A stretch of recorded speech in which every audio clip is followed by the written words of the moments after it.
So what you see before you is a little dice kit, and I'm not going to go through, at least not yet, how it works, but I'll show you it working real quick. What I want to do is I want to modify it. Which one's positive? This one. This one is positive. This one is negative. Good. The lights are on. And I'm going to use... There used to be a button here. I've removed it. Or I actually I never put it in. And I'm going to pretend like I press the button. It charges up this capacitor, which feeds this 555 timer, the pulses of which are fed into this decade counter. And as the voltage across this capacitor drains, as it's controlling this, the speed at which it counts decreases, like you just saw. So I have a couple modifications I want to make to this. The first thing I want to do, one thing I want to do, these are shaker switches. I want to replace this with a shaker switch so you can shake it and roll the dice that way. But there are some complications with that we'll get to later. The first thing I want to do is the power. The power right now is just a plug. And I want to get away from this plug. And I want to use this. It holds two 3-volt CR2032, as you can see. It's marked there upside down, giving you 6 volts. And it also has a built-in on-off switch. And I'm thinking I mount it up like here with some double-sided tape. And do I want to plug it in? Do I want to give it a plug and make it super modular? I don't think I do. I think I'm just going to just run the wires over like so and snip it. Which means I got to get rid of this plug, which should not be a big deal, so I'll show you that real quick. I need a soldering iron over here, which is charging up, and this thing, which is a solder sucker, solder pullet. I've heard of many different things. So the idea is you heat up the joint, you press this spring down, and when you press this button, it's going to suck a bunch of air up through that nozzle, including the solder, in theory, like that. So we shall see. Now what I should do,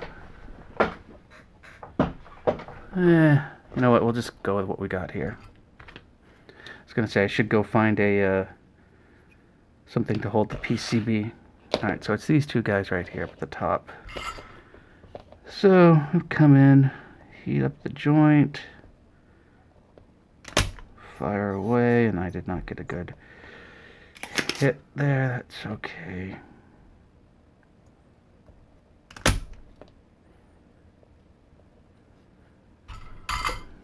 And that doesn't look like it. Oh, it did. Hey, look at that. I know what I'm doing. And while I'm here, I might as well remove these wires. I don't need them. Well, let's just review. Yep, those two. Try to heat this joint up like so.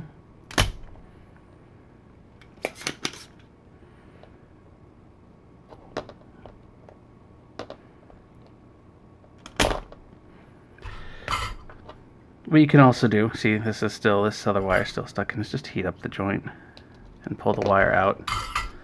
There's no reason to not do that. I was just trying to show how the solder sucker works. See, you can see blue through those holes there. And where's the power? There it is. And we can see blue through those holes too. Good. I'm just going to reapply a little heat to those holes just to even out the solder. the remnants of it. Okay. So I'm going to need some double-sided tape. Hold on a sec. So I got this stuff at the dollar store, and it works. Really, what more can you ask for? So I'm just going to take a little bit out, put the rest back in the package. And it's nice because it's pre-cut into sections already. And so, screw holes if I wanted to screw it down, but I do not. So I'll take this and put it there. And take this one and put it there. That's good enough. And when we're ready, which will be in a couple of moments here, we'll mount it. So I could mount it here. I want to keep the on-off switch on the edge, but doing that means the wires are also going to be coming off of the edge. But you can see on this side though, I have a bunch of junk here, and I'm going to be soldering something here later, so I think over on the dice side is going to be where I solder this. Solder? Stick it where I stick it, yeah. And then the wires will just have to run them back over here. But I do like the idea of putting it over here so much more. Because you see, you put it like that, and you can just run the wires right up there. That's probably what I should do.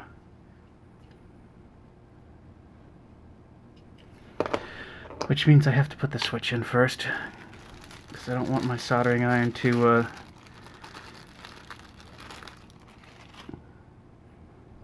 nick the plastic foam.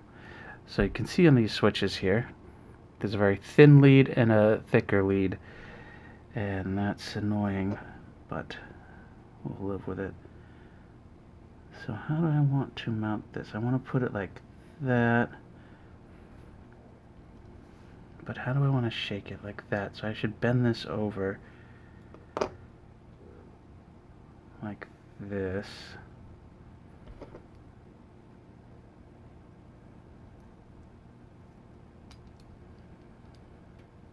Yeah, like that. I'll just solder it like that.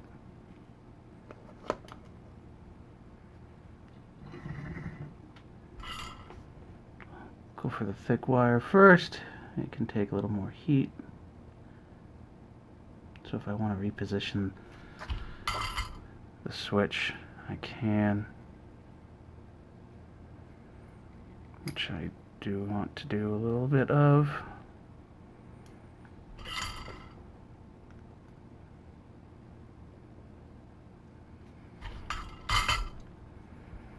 That's better. Just looking at the joint, and it is terrible.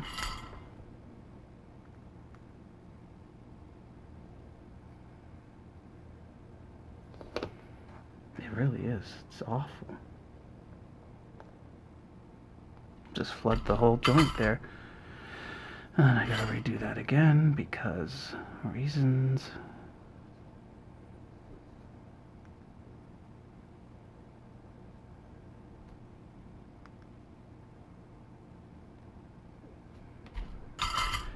Yeah, it'll do. That'll do fine. Then we go for the little thin wire. Try and get in and out very quickly.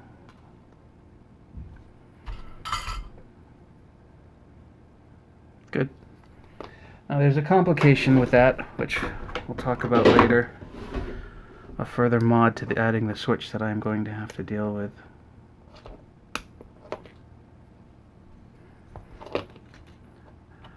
Alright, so now I'm going to mount that.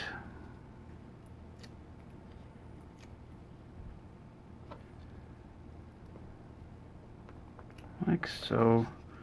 Push down. I don't believe the foam is conductive. I believe I've done tests already to prove that. Because you can see the pins are just going to go right into the foam. But yeah, that's a good connection. Let me just make sure I can open this up. Yeah, no problems to put the batteries in. Good. Alright, so positive and negative. Oh, I've done it completely wrong, haven't I? I've screwed up.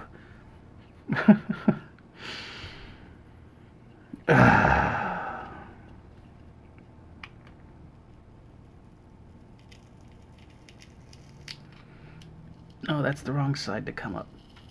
Great.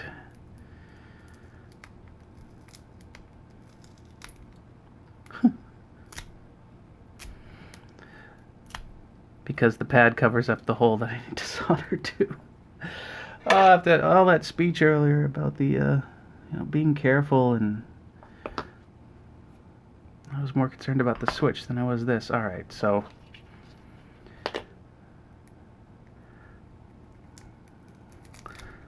there's a redo coming.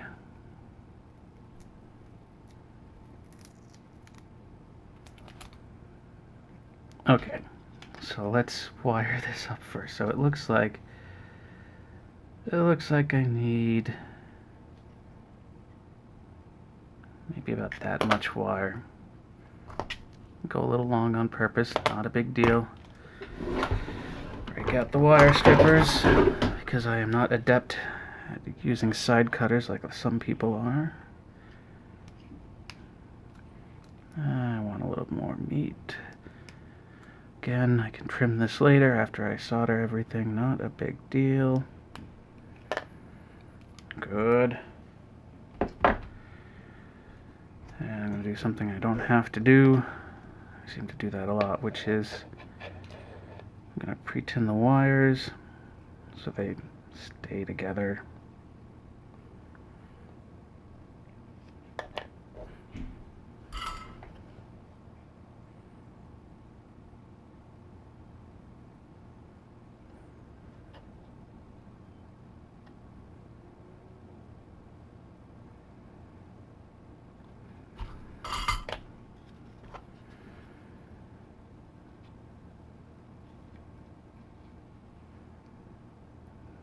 Now just putting the wires in,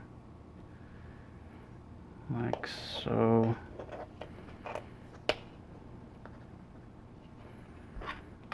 Gonna use the weight of my soldering iron stand to hold it in place like there.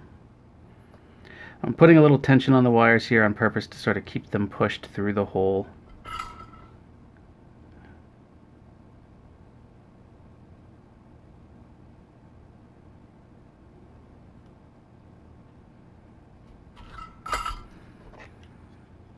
Those look good, like good connections if they're a little lopsided. Okay. No problem. These little mistakes happen, and they're very easy to fix.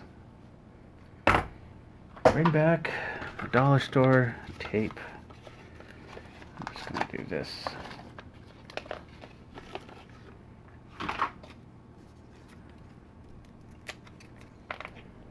One there, like before.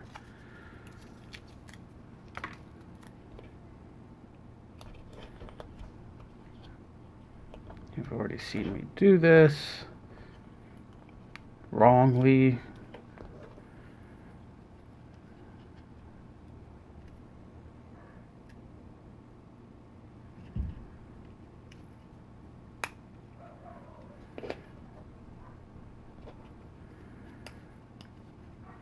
There we go. Okay. We have power and a shaker switch. Let's put power to it and let us see what happens. The schematic, I believe, calls for 5 volts because I'm putting 2 3-volt lithium cells in. It'll be 6 volts. That should be fine. Again, these are dollar store lithium cell batteries. I remember these. They come in a really stupid package.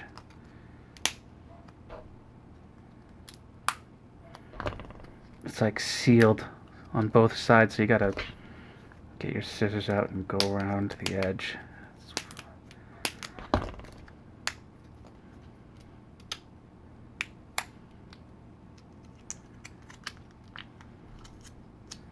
One,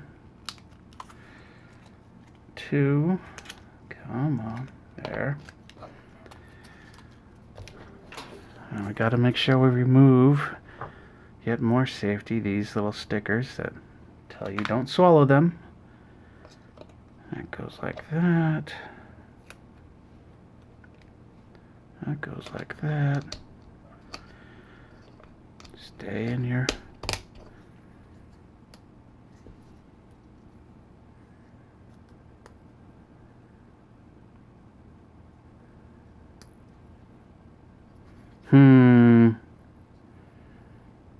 What have I done wrong?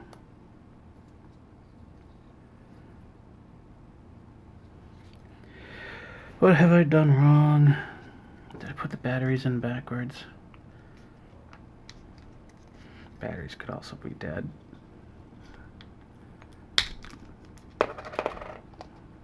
Not making contact? Who knows? Oh, you know what? I think I did put them in backwards. I think I did put them in backwards.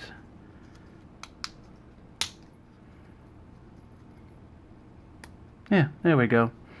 And it's already going because I shook it. And that's the problem that I was talking about earlier, is the shaker switch works. The problem is it is way too sensitive. And I don't like that sensitivity. Watch, I'm just gonna see if I can breathe on it, but see that? Just by picking it up and dropping it down like that, now it massively charges that capacitor up. And if you're holding it in your hand and you shake it just a little bit, there you go, it's back up to crazy land again. So it is time to make one more modification to this circuit, which is to add a resistor. And so let me show you what my plan is. You can see the two switch wires here. They come down here. One comes here, one goes off to a bunch of other things, but this end here has this trace right here where there is nothing else connected to it. I'm going to cut this trace, scrape off each side a little bit, and solder a resistor across it. That's the plan anyways. Alright, so let me get prepped for this. Step one is I just want to take a little rubbing alcohol and just clean up the flux in the area here.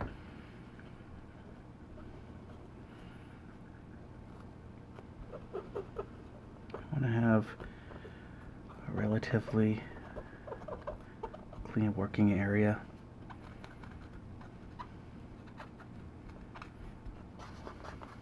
Good. Okay.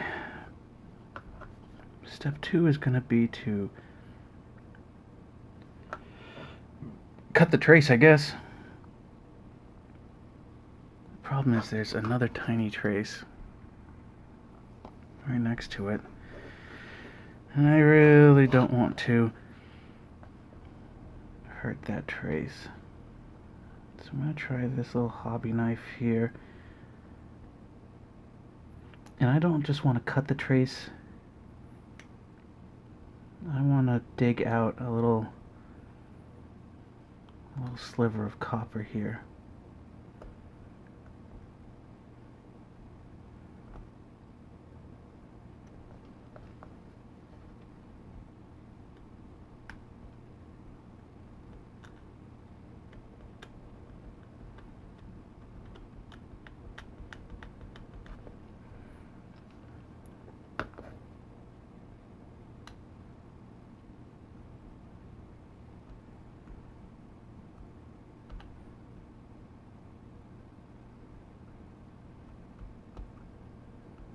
you can sort of feel when you're through the trace. This PCB is, I believe, FR4. It's basically, it's got fiberglass in it. So as you're cutting through the trace, the cutting action, you can feel it starts to get rough. Like you're not cutting through something smooth anymore. It suddenly turns rough and grainy, like you're cutting through fiberglass. That's how you know you're through the trace.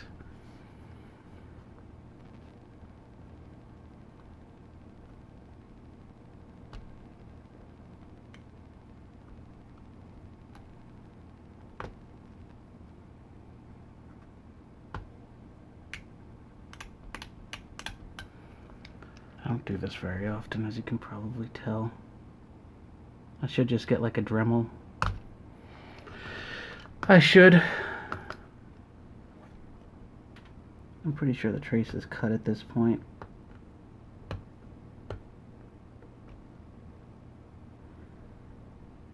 And I'm okay with scraping the pad up here a little bit because there's a lot of copper there. It's the little tiny trace below it. That's what I'm afraid of cutting into. I don't want to.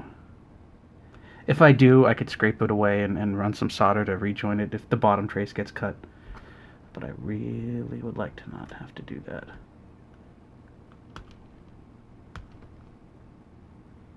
Okay, we're starting to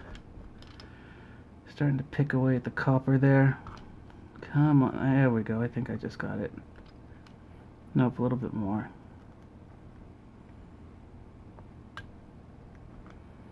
There we go.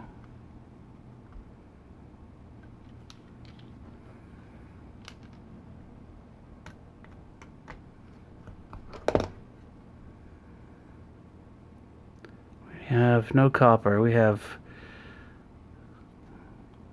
Q-tip. Schmutz. There we go. Get out of there, fuzz. Alright, so... Oops, you're just looking at that. Oh, you can see there's just a little bit of copper. A little thread of copper at the top there.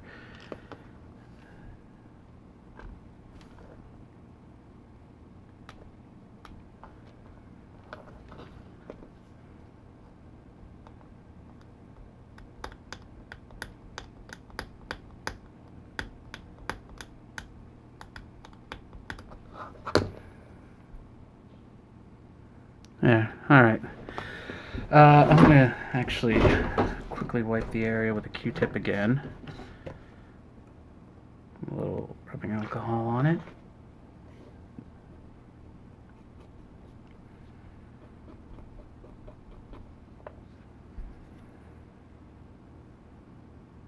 Yeah, and you can see how I cut into the pad above, but that's okay. I just scraped it. The copper is still there, and there's plenty of copper there to make the connection between all of those pins. So now, I need to make a resistor, or I need to add a resistor across that broken trace. And what I want to use is a 10K surface mount resistor, like this one that I have in my big book of resistor, my resistor sample book. These are 0805s. I also have a book of 0603s. There are bigger resistors. There are smaller resistors. Smaller physical sizes. I'm not talking about resistance values. Anyways, I'm just going to come in here and snip one off. And I want to get an idea of size. Yeah, so I need to scrape away. Let me show you again real quick. Zoomed in. So you can see the width of the broken trace is a little bit narrower than the width of the black area on the resistor. So yeah, that trace cuts a little wider than I intended. Anyway, so now the plan is to scrape away some of the solder mask and expose the copper on each side. This requires a light, much lighter hand than what we used to get the trace cut.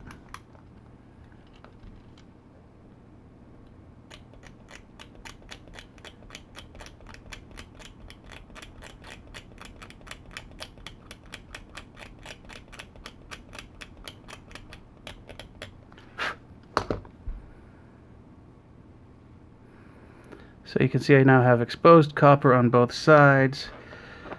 I'm going to take this resistor out of its wrapper. Come on.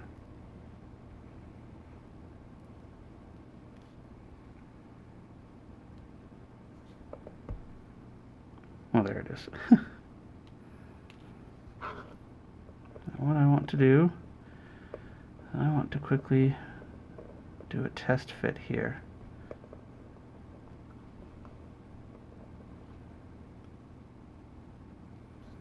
Yeah, so it'll look a little bit like that with the cut trace underneath it. So that's going to work. So now, obvious question is, why a 10K? Why not something else? I've already tested it with 10K and I liked how it performed.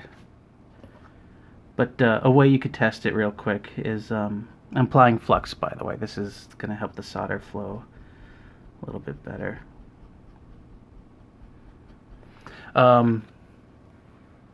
You could put two wires, connect the ends of two different wires to this, and then connect different resistors across it. I have this thing, the Elenco, which I believe you can buy this still. It's a resistance substitution box, so ohms and kilo ohms. So if I need 10 kilo ohms, set the knob to 10 on the kilo ohm side, and now I have 10 kilo ohms of resistance across these. Connect it to the two wires, play with it, see how it works, adjust the resistance until you get the behavior that you prefer. Okay, so I've done flux. I will now add solder to one side. Don't lose that resistor. I'm just going to apply a little solder right there. Not a lot at all. Oh, I should zoom in. A little blob of solder. And now I'm going to bring in the resistor. Reflow that solder.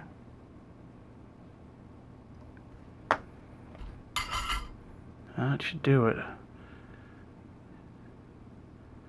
I'll just flow. You can see it's not quite centered. Does not matter. And I could spend some time and try and get it perfectly centered with the trace, but that would be an exercise in wasting time. A little more flux so I can get it on that side of the resistor as well to help the solder make a really nice connection.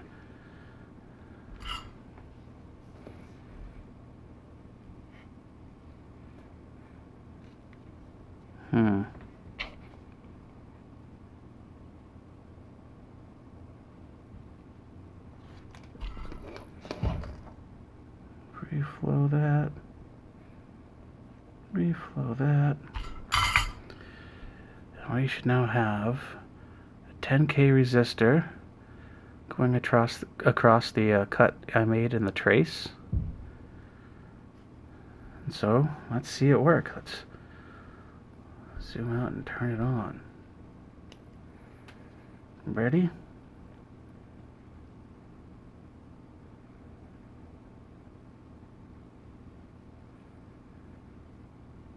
And if I just put it down, see, and I could probably go for 20K or 30K.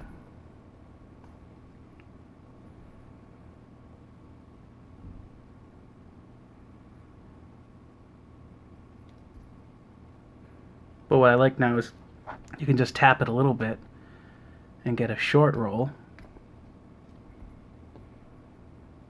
Or you can really shake it and get a good roll. That is what I wanted. That is my dice thing modification set. I'm pretty happy with how that turned out. Everything feels pretty sturdy, and